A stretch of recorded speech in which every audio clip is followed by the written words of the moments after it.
Many of the greatest Gotta players of all figure this time out, played man. in the 90s, including the greatest shooting guard of all time, That was nasty. That was nasty. the best shot blocker ever, And Hakeem gets a block. He gets a I think Wayne be coming for that, though. I ain't gonna lie. Yeah, he gets a But Hakeem is one of the definitely, most yeah. clutch shooters ever, McKee gets it in the middle for the win. Buckets. 4/10 second. and the guy with the most assists in NBA history. He's got him low. The mailman jumps it. Shot up. It's in. He did it. He did it. A new NBA assist king, John Stockton. And so for this list, we focused on the player's body of work from the 1990 NBA season through 1999, taking into account team success, individual accolades, and consistency throughout the decade. And Okay. these are the 15 best players of the 1990s. So it's 90 to 99. It ain't 88. It ain't 2001, 2000. No. 90 to 99. If we asked you about the top shooting guards of the 90s, everyone would first think of the guys who played on the Dream Team. Michael Jordan, Clyde Drexler, Chris Mullin. The Pistons fans would put Joe Dumars in that conversation. The Knicks fans would begrudgingly mention Reggie Miller. I'm about to say his infamous Smitty crossover. I'm gonna go Reggie. Some might mention Steve Smith or even Latrell Sprewell. However, Latrell Sprewell. I ain't watched Latrell shooting Sprewell guard yet. who scored more points than anybody other than Jordan, and that's Mitch Richmond. Mitch Richmond. Has an opening. Hold on. I ain't never watched Mitch won Richmond. Rookie of the Year in 1989, and Hold in the on. early 90s, he was part of the legendary Run TMC trio with the Warriors, along with Tim Hardaway and Chris Mullin. In 1992, Richmond was traded to Sacramento, which slightly undermined his career because he mostly played on mediocre teams. But that doesn't take away from the fact that he was a baller. Mitch moving, stops for the lead. Oh, my! Mitch Richmond. Okay.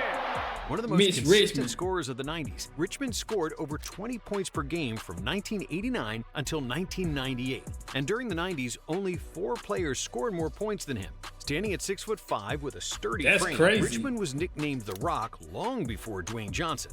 Yeah, they call me The Rock. But he wasn't just a brute with no skill, and was one of the best shooters of the 90s. With 1,137 made three-pointers, Richmond was 5th in threes made during the decade, hitting 39% from deep. The second most famous Mitch of the 90s, after Mitch Buchanan, Richmond also won the All-Star Game MVP in 1995, with 6 total All-Star appearances and 5 All-NBA teams. Okay, and you just got- like okay. Richmond, this next player hit the ground running. Alonzo Drafted Mourning. second overall by the Hornets in Let 1990. me know in the comments if y'all would change up the ranking. Just let me know whenever y'all see something y'all don't like. But I Two, think it's Alonzo good so quickly far. showed that he was going to Let's become rate one of the best centers in the NBA. Here's Mourning, the shot. I really ain't watched a lot of Alonzo. 10 rebounds and 3.5 21, blocks in his 10, first season. And even though he was known for his defense, He averaged Alonzo Mourning 3.5 could blocks. put the ball in the basket, averaging 21 points per game during the decade. And unlike most centers, Zoe was efficient from the charity stripe, making 72% of his free throws and 53% from the field. But That's when he efficient got for a to big Miami man. in 1995, Mourning's career really took off, as he was the main protagonist in the legendary playoff battles against the Knicks, highlighted by the fight against his nemesis, Larry Johnson. And fists are flying at the other end. Larry Johnson is one of them. Here we go. Oakley and Bam! Mourning have at each Oh! other. Zoe Get made right. 4 All-Star teams during the decade, and in 1999 he won the Defensive Player of the Year award after averaging a league-leading 3.9 blocks per game. Mourning nearly won the MVP. He averaged that almost season, 4 too, finishing blocks. just behind Karl Malone in voting. And even though Dikembe Mutombo won 3 Defensive Player of the Year awards and blocked more shots than Mourning in the 90s, Alonzo was a far better scorer, finishing 17th in points per game during the decade, along with being top 10 in rebounds and top 5 in blocked shots. And just like Mourning, Gary Payton won Gary the Defensive Player of Payton. the Year award. But what made it special forgot is about that Gary he was Payton. 6'4" and weighed less than 200 pounds, becoming the smallest person ever to win the award, and only the second guard to do it after Michael Jordan. Payton with the steal. Come on, man. Sit down. I gotta watch some However, Gary Payton. I unlike ain't watched too Mourning much and Gary. Mitch Richmond, Payton struggled different, early on though. in his career, averaging just 10 points in his first 3 seasons, with some analysts even calling him a bust after getting drafted second overall in Damn, a 1990. bust is But crazy. then Gary got serious. He started lifting weights and watching game film, and his career really took off.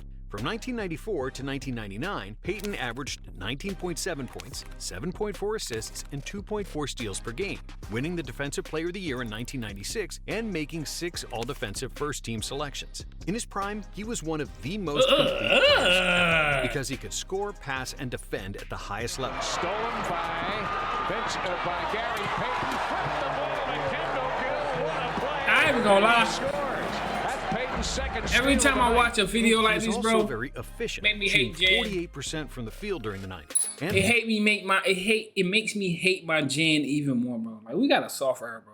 Like, on top of everything, Gary was a leader, capable of running the offense while simultaneously giving verbal hell to anyone who came across him. I saw Gary Payton control the referees, his coach, my coach, the crowd, the lady in the front. He was controlling the whole game. Shut your ass up. Bow up, twist. Hey, you see the hand on the hip, call it. You see the hand on the hip. Yo, I love that. Whole game. Shut your ass up. Bow up, twist. Hey, you see the hand on the hip, call it if you see. Like, he just, that sound like it. Finally him, I'm like, how is he managing all this?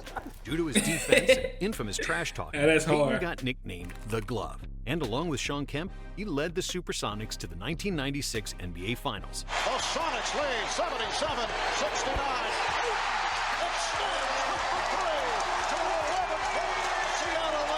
And even though he didn't win the title, Payton limited Michael Jordan to just 41% shooting from the field and 31% for three, in what was the worst offensive series of Jordan's playoff career. This next player also knows a thing or two about battling Michael Jordan, and he was the only player ever to get MJ suspended. 1-on-3.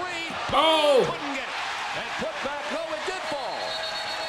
Oh, shit. Now Michael Jordan, Reggie Miller having a go at it. Reggie Miller was the perfect embodiment of the 90s. A fearless competitor, merciless trash talker, I love and Reggie, a guy who man. always stepped up when it mattered most. Gets it over to Miller. Miller has a good look. I've been jumping. Wins it for Indiana.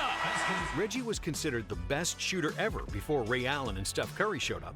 And with 1,543 three-pointers made, he led all players in made threes during the Hold night. on. Reggie was also one of the best free throw shooters of the decade, connecting on 88.5% of his free throws, leading the league twice in that category. And in 1994, he became just the third player to join the 50-40-90 club, after Larry Bird and Mark Price. Miller averaged 21 points per game and ranked 7th in total points scored during the decade, with 4 All-Star and 3 All-NBA selections. Before Reggie joined the team, the Pacers made the playoffs just twice in 11 seasons. And since he was drafted, they missed the postseason only once, from 1990 until he retired in 2005. Miller was a born winner, always increasing his numbers in the playoffs, averaging 23 points per in 78 playoff games during the 90s. But with Reggie, it was more than just numbers, as he was one of the most clutch players of all time, with legendary moments like the 8 points in 9 seconds.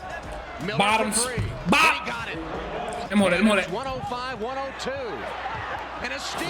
Miller retreats to the three-point line. That was nasty. The choke game. It's been a major factor. Miller open again. And Reggie Miller in an animated discussion with Spike Lee.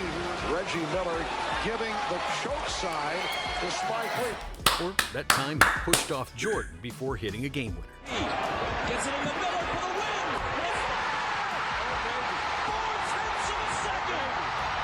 But you don't have to score a lot of points to become an all-time great, and the greatest player ever who scored under 10 points per game was Dennis. Okay, they had Reggie Miller at 12. Dennis Rodman is better than Reggie Miller. But they better not put... Bruh. Rodman. Rodman diving for the rebound. What an Rodman was insane. Rodman was drafted in 1987 with no tattoos, without hair dye, but with limitless energy. The Worm was a pest, and he would do everything Lockups. legal Yeah. and slightly less legal to stop opponents from scoring. In 1990, Dennis helped the Pistons win their second consecutive championship and won his first Defensive Player of the Year award. In 1991, Rodman repeated as the NBA's best defender, even though the Pistons lost to the Bulls in the conference finals, famously walking out of the gym without shaking their hands. Pistons wasting. We don't shake hands around here. Man, we don't shake hands around here. Nah, we don't do that. Seconds remaining. The Pistons I stand with the Pistons. But the 1992 season was the turning point in Rodman's career. Even though he was always a great rebounder due to his insane energy, averaging 10 boards per game between 1988 and 1991, he then had an epiphany on how to get even more rebounds. By recognizing the ball's rotation and learning the shooting Rebound tendencies of his God. teammates and his opponents, Rodman became arguably the best rebounder in NBA history, leading the league in that category for 7 consecutive seasons, despite being only 6'7" and weighing 220 pounds. And even though he averaged just 7 points per game during the 90s, Rodman grabbed 15 rebounds per game. There's Dennis again. He That's doesn't even have to crazy. score a basket 15 to turn a game boards? around with his rebounding ability. Playing tremendous defense, often guarding players much bigger than him. After he left the Pistons in 1993, Dennis joined the Spurs, where the tattoos and hairstyles grabbed most of the attention and turned him into a superstar. Rivers, three-pointer, no. Rodman tips it in.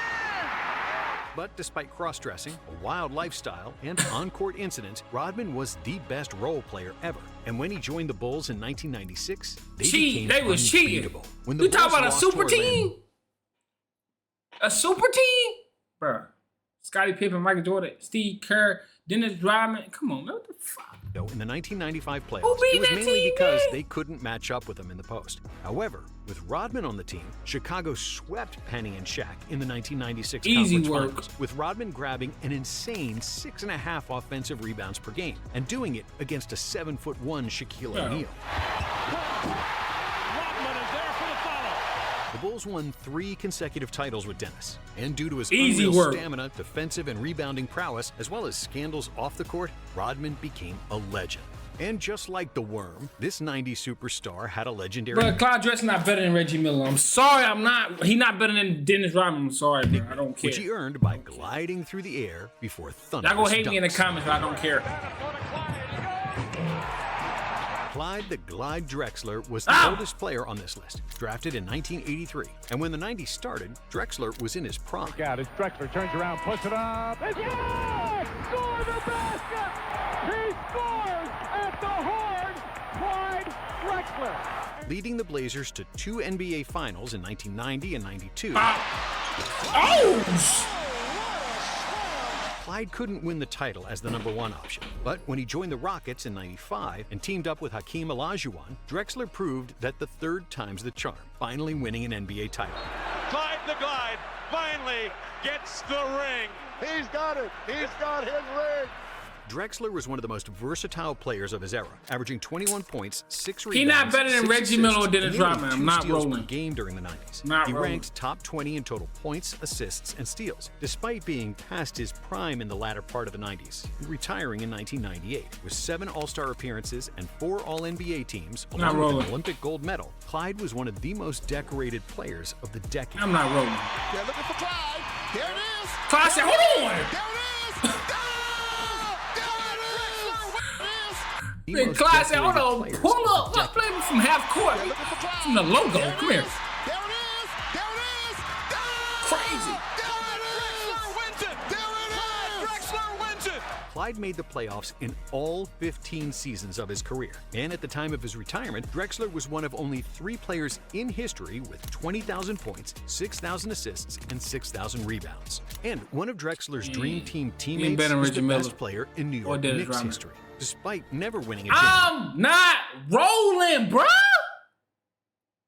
Come on, y'all gotta come on, be real in the comments. You don't think Patrick Ewing is better than Dennis Rodman or Reggie Miller. Y'all do not think that. Here's Ewing going all the way. Even though I haven't really watched Patrick Ewing like that, I ain't gonna lie. 1985, Patrick Ewing was a Haven't really watched mountain my of a life. man with polished post moves and a not soft rolling. touch around the basket. When the 90s started, Ewing was scoring 28.6 points and blocking 4 shots per game, showing dominance on He was averaging how much? The fuck? Never mind. I take that Ewing back. was scoring 28.6 points and blocking 4 shots per game, showing dominance on both ends of the court. And just like Drexler, his performance declined toward the end of the decade as he got older. But Ewing still averaged 24 points, 11 rebounds, and 3 blocks, shooting 50% from the field and 75% from the free throw line. Okay, in the 90s, yeah. the Knicks center was 3rd in total points, 5th in rebounds, and 4th in Alright, block shots. I'm during the disrespecting golden Patrick Ewing. I'm era sorry. Of NBA center.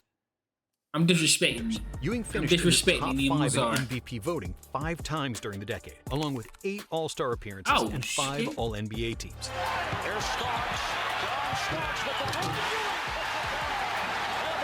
I'm disrespecting The you. Knicks made the playoffs each season from 1988 until 2000 when Big Pat was on the roster, compared to just 9 playoff berths in the next 25 seasons after he left. Led by Ewing, the 90s Knicks were a fighting, defensive juggernaut who left bruises on many opponents. And Wilkins with the steal.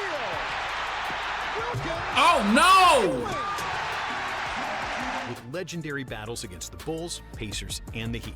In 1994 and 1999, New York made the NBA Finals and were 1 quarter away from winning it all in 1994 against Hakeem. Ewing played by Olajuwon. Off the fake, Patrick Ewing. But unfortunately for Ewing, they couldn't get over the hump, losing the deciding game 90-84. In 99, Ewing got injured just before the finals, and the Knicks had no chance against Tim Duncan and the Spurs, and Pat had to retire as one of the best players ever not to win a championship. Damn. And just like Ewing, this next player also played on the Dream Team. He also made 2 NBA Finals in the 90s and also never won a championship. John Stockton was arguably the most unassuming NBA player ever, and if you passed by him on the street, you'd probably think he was an accountant.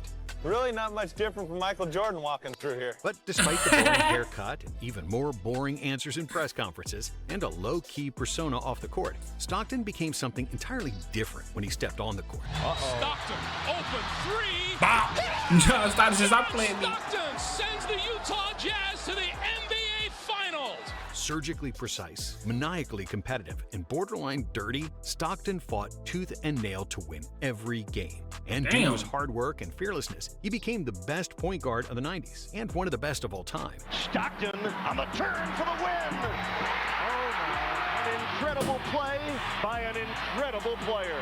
Stockton led the league in assists 9 consecutive times between 88 and 96, and in steals 2 times, along with being one of the most efficient point guards ever, making 52% of his field goals and 40% of his threes during the 90s. Just like Steve Nash, who came after him, Stockton was a pass-first point guard who first looked to feed others. But similarly to Nash, who was also extremely efficient, Stockton should have probably tried to Steve score. Nash should have He only scored that took bit 10 more. I ain't shots gonna lie. per game. Steve Nash was John trying to shoot that bit averaged more. 15 points, 12 If Steve Nash would have shot that ball, I'm gonna tell y'all right now, he would have averaged 40 and 15. assists and 2.3 steals in the 90s, making the All-NBA team 9 times, along with 4 All-Defensive selections. Stockton was one of the best defenders ever at the point guard position, along with Gary Payton, Jason Kidd, Chris Paul, Drew Holiday, and Marcus Smart. Nobody will ever catch his record in total steals and total assists. Nah, steals, I think Chris Paul. Stockton steals. There it is. Stockton stole the ball. Stockton stole the ball. He's the all-time leader for the history of the game. Largely due to Stockton's insane hard. longevity and durability, as he only missed 18 games during his entire career. Stockton with the ball front court left. He looks to Karl Malone. He's got him low. PEDs. Nah, I'm playing. Shot up. It's there. I'm joking. John Stockton, a new NBA assist king of the NBA. Utah never missed the playoffs during Stockton's tenure, getting close to winning the title in 97 and 98. Todd Russell. Here's John Stockton on the breakaway. And rejected. One court and a foul. But Jordan and the Bulls were too strong, and one of the best point guards of all time had to retire without a ring. But Ewing and Stockton weren't the only all-time greats from the Dream Team that didn't win a ring because of Jordan. And out of all ringless legends, he gets the most flack for it. 4 rings. Charles Barkley, Charles How many rings you got? How Say many rings you nah. gonna be remembered for? Come Come on, on, How many rings you got? How many rings you gonna be remembered for? That's what I thought. Charles Barkley entered the 90s as arguably the best player in the Shaq NBA, ain't shit. not named Michael Jordan. Barkley. Nobody cut him off. Barkley Bop, bop. went away. Finishing Oh my second boy, in the that was MVP brutal. Ram. Nobody cut him off. Barkley went all the way. finishing second in the MVP voting behind Magic Johnson, despite receiving more first-place votes. And once he got traded from the awful Sixers and joined the Suns, Barkley led Phoenix to the best record in the NBA, finally winning an MVP award. In the playoffs, Chuck was even better, leading the Suns to the finals with one of the most legendary plays of his career. It takes game to win. Will we go to overtime? Oh, shit! Shot out. 28 seconds. Charles Barkley. However, against MJ, Barkley had to accept that he was the second best player in the world. In a close series, the Bulls edged out the Suns in 6 games, winning the championship on the famous three-pointer by John Paxson. Who better than Charles Barkley? Barkley was a beast, averaging 27 points, 13 rebounds, and 5.5 assists, even though he played through injury and needed to get his elbow drained before every game. In 1994, Sir Charles dropped 56 points in a playoff game against the Warriors, the 3rd highest playoff scoring game of all time. Got 56? Gets in. 56 points, but it gives them a big 4-point lead. Despite being only 6'5", the round mound of rebound played like a heavyweight, often outmuscling players much bigger than him. Due to a sturdy frame, incredible first and second jump, and willingness to fight everybody, he was one of the best rebounders ever. But Chuck was also really nimble and skilled. He could handle the ball and routinely throw behind the back passes. Rebound for Chuck. Back to Drexler. And even though the championship eluded him, even after he joined Hakeem and the Rockets, Barkley's numbers during the decade speak for themselves. 22.4 points, 11.6 rebounds, I'd have went to the 4.2 Bulls. assists, and 1.5 If I'm Barkley, I'd have went to the Bulls. That What includes you the talking last about? 3 seasons in the 90s, when he was past his prime. With 7 All-NBA selections, 1 MVP, and 2 Olympic gold medals, Yeah, MVP Chuck's got to be happy about his solidifies career, him. despite never winning the title. But the guy who teases Barkley about never getting that ring the most, and who famously fought Chuck in 1999, There's a swing by O'Neal, and they get a brouhaha on the field. is the most dominant center of all time. Shaq was the first overall pick in 1992, and he immediately showed that he was gonna be a force that almost nobody could stop, becoming the can't first argue player Shaq. to win Player of the Week in his first week of NBA basketball. That's crazy. O'Neal runs the floor. Ah! Takes it all the way. O'Neal would also become an All-Star, win Rookie of the Year, and crush 2 backboards in one of the most dominant Crushed 2 debut seasons backboards. of all time. Shaquille, I've never seen that. By his 3rd season, Shaq won the scoring title, averaging Ow! 29.3 points Boy, per you better game, start and jumping also with me. finishing 2nd in the MVP voting. That year, he led Orlando Shaq should to be the higher on NBA this Finals, list, ain't gonna but lie. due to immaturity and the greatness of Hakeem Olajuwon, Shaq had to wait to win his first championship. During the 90s, the Big Diesel averaged 27 points, 12 rebounds, and 2.5 blocks per game, while making 58% of his shots and leading the NBA in field goal percentage 3 times. Shaq finished in the top 10 in MVP voting in each of his 7 seasons in the 90s and made That's the All-NBA crazy. team in every season except his rookie year. That's and despite crazy. being mostly recognized for his dominance in the 2000s, 90s Shaq was faster and more athletic. And if he had the opportunity to play with the ball more, he'd be even more dangerous. Get back on transition. Oh, what a dunk. Hey, look at him look back at Mourning. Oh, he came flying out of nowhere. And one of Shaq's biggest rivals during the 90s was a rare player who could match his size, speed, and athleticism. Here we go. I'm not rolling with him better than Charles Barkley. I'm not rolling with David Robinson better than Charles Barkley. I don't know. I don't know, gang. 7'1", David Robinson had the body of a Greek god. With Nigga chiseled is muscles granite, and the man. ability to run the floor like a gazelle. Robinson, West is in. That nigga is granite. The combination of size, strength, athleticism, and shooting touch made Robinson nearly impossible to stop. And during the 90s, he averaged 24.4 He ain't points better per than game, Shaq or the Charles 4th Barkley. highest I'm sorry. scoring average in the 90s. Getting drafted in 1987, Robinson served in the Navy for 2 years before joining the Spurs for the 89-90 season, which earned him his nickname, the Admiral. And over the The next 7 Admiral. seasons, Robinson won every possible individual accolade. He was Rookie of the Year. He led the league in rebounds. John Elliott, Robinson with a follow. And in 1992, he was the NBA's leading shot blocker with 4.5 Damn, rejections, which 4.5? earned him Defensive Player of the Year. Yeah, I be disrespecting these. I gotta stop. I gotta just shut up. 4.5. He averaged 4.5 blocks. The fuck? In 1994, Robinson won the scoring title over Shaq, scoring 71 points in the last game of the regular season to push his average to 29.8 points per game. Grab by Ellis, double team by Wood, takes the jumper, yes!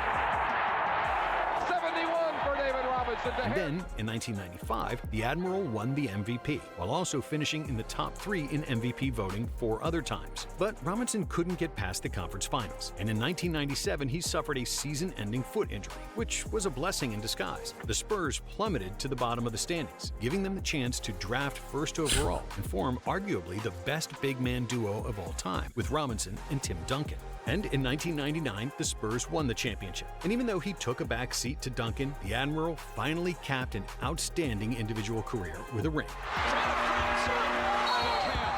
The San Antonio Spurs have won their first NBA championship. Now, if you shrunk David Robinson to 6'7", you'd probably get Scottie Pippen, who is just as chiseled, athletic, and dominant on both ends of the court. Oh shit! See, I ain't watched Scotty yet, David Robinson. I ain't watched a lot of these, but bro, let me tell y'all something. I'm taking Charles Barkley over Scottie Pippen. Drafted in the same class as the Admiral, it took Scotty a few seasons to really blossom into a superstar. But when he did, Jordan had the best number 2 option in the NBA. With agile feet and the fact that he got Scottie Pippen ranked this high tells you a lot. Guarding the best they must look at Scotty as while also being able to switch faster than anybody in the NBA and guard multiple opponents during one possession. Pippen's IQ, defensive versatility, and the ability to score and pass made him the best Swiss Army knife the league had ever seen up to that point. Pippen for Jordan. Which is also proven by the numbers. During the 90s, Pip averaged 19 points, 7 rebounds, 6 assists, 2.2 steals, and 1 block per game, doing everything the coaches asked of him to help the Bulls win. And because he played with Jordan, Pippen is probably slightly underrated because Scotty was an even better defender and a better passer than Jordan. However, didn't get one Defensive Player of the Year. He didn't get one. Together, along with Rodman, Kukoc, and others, the I don't Bulls remember Scotty getting were bro. going to the finals 6 times and winning 6 championships, not once playing a Game 7. In the 90s, Pippen made 8 all-defensive first teams and 1 second team. And it's actually a shame that he never won Defensive Player of the Year. Crazy. Scotty was also named Jordan got him one, 7 though. All-NBA teams during the decade. And in 1994, when Jordan was playing baseball, Pippen finished 3rd in the MVP voting, proving he could lead the Bulls, even without Michael.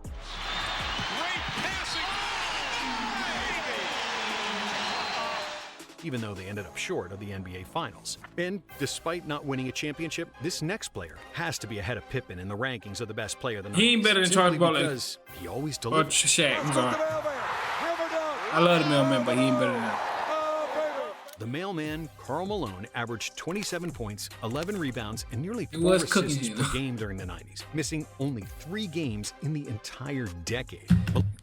P.E.D. Let me stop. Malone was basically living. I'm joking. And he was one of the strongest and best Look how conditioned big he players in is, the bro. league, which allowed him to always be available and consistently deliver his points. The mailman scored 21,370 points in the 90s, which is by far the most for any player, and over 3,000 points more than Jordan, who's in 2nd place. Why is he so big? And Malone wildly inciting the crowd for more noise.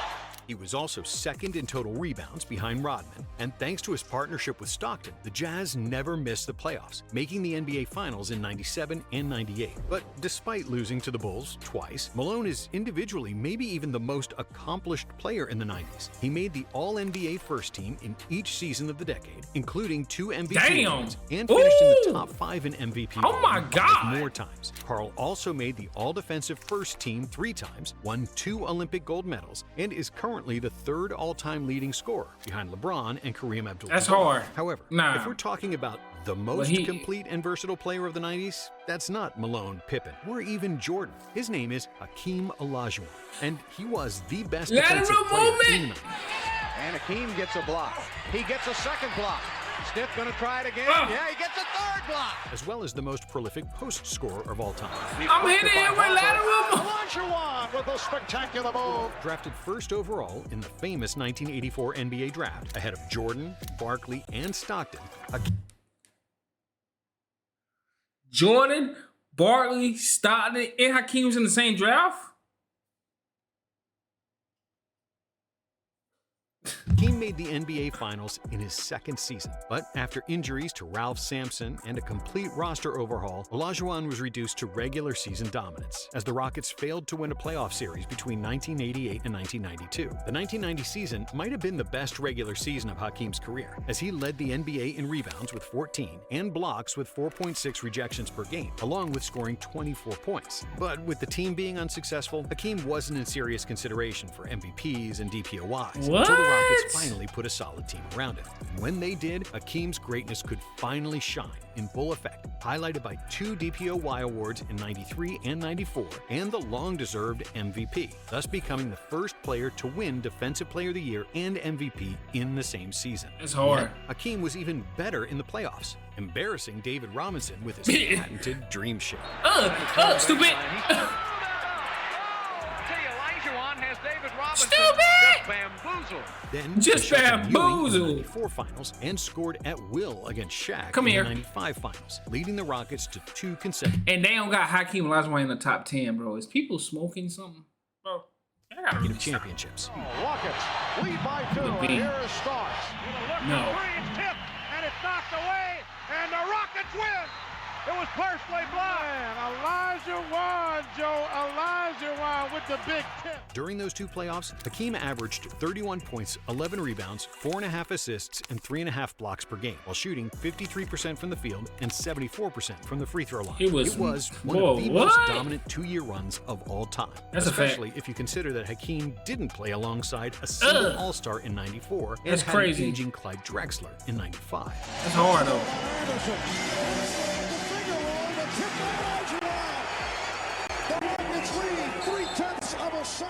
During the '90s, Hakeem was 6th in total points scored, 3rd in rebounds, 1st in blocks, and 7th in steals. Cramming on and you. was, without a doubt, the most versatile player in the '90s. But despite Hakeem's greatness, the crown for the There's best only player one. in the '90s can only There is lie to only player, one. He can't Michael guard Jordan. me. As he pull. MJ started the He decade can't with guard a 3rd me. consecutive loss to the Pistons in the 1990 Conference Finals. But then he decided to bulk up, which made him unstoppable. Michael went from 200 pounds to 220, and it made all the difference as he became harder like to that. deter when driving to the basket and able to bully smaller defenders playing with his back to the basket before launching his Fader, trademark man. turnaround jumper. Furthermore, MJ started to trust his teammates more and became a willing passer playing in Phil Jackson's triangle offense. And that's when his game was fully complete, and he became unguardable. Over the next 8 seasons, Jordan won 6 scoring titles, 4 MVPs, and 6 4 Finals MVPs is crazy. missing a year and a half playing baseball. The main highlights include 69 points in the regular season against Cleveland. Shoots. Turn out the lights. That's 69 for Jordan, and the Cavs take time. 6 threes in the first half of Game 1 of the '92 Finals against the Blazers, aka the Shrug Game. Here's Jordan for 3. That's what I do. Did you see that look? Michael indicating he can't believe it. And 50 points he scored against Barkley in the '93 Finals. Between the shot He had how many? Jordan, yes, and it counts. During the second repeat, Jordan went 72-10 and cried after winning his first title without his father. I can't even put it in words. My father's there, but he was committed. I know he's watching. To my wife, to my kids, to my mother, my brothers and sisters. This is for Daddy. The Flu Game in 1997. Banking Hornacek. Here's Jordan. The food poisoning. Let me stop. Michael Jordan. Let me stop. Straight away. Nah, Jordan 1-on-1, bro. There'll never be another one. Just hanging There will never be another one. And the unforgettable shot over Byron Russell. Come here. in Y'all going 98, 1-on-1? Come here. Open. Chicago with the lead. which cemented his status as the basketball demigod. The basketball demigod.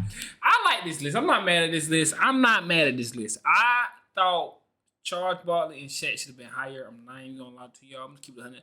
Let me know what y'all think though. You know, I could be wrong. I'm not an old head, you know what I'm saying? I'm still learning about the old heads, you know what I'm saying, the old eras of basketball. So let me know in the comments what y'all think. You know what I'm saying? But I'm sorry next, man. Y'all already know what's going on. No cap. And like, comment, subscribe, man. You know what I'm saying? Support your boy.